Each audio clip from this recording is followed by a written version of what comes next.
ছোট পর্দার জনপ্রিয় চিত্রনায়িকা তানজিন তিশা হঠাৎ আদালতে হাজির। কয়েক মাস আগে তার বিরুদ্ধে একটি ২৭,০০০ টাকা দামের শাড়ির জালিয়াতির অভিযোগ ওঠে।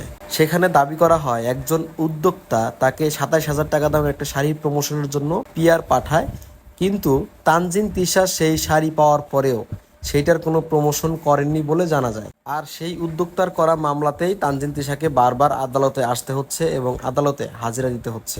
তানজিন তিশা সম্প্রতি যুক্ত হয়েছে শাকিব খানের সোলজার সিনেমাতে। সেই হিসেবে এখন তিনি শাকিব খানের একজন নায়িকা।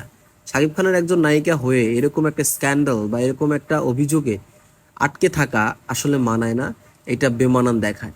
তো তানজিন তিশা নিজেও কিন্তু অনেক বেশি টাকা ইনকাম করে, লাখ লাখ টাকা ইনকাম করে, এবং এই ২৭,০০০ টাকা দামের শাড়ির চেয়েও আরও বেশি দামি শাড়ি সে নিজেও পরে, এবং যেটা পরে তিনি আদালতে আসছেন সেইটার দামও মিনিমাম ২৭,০০০ থেকে অনেক বেশি হবে।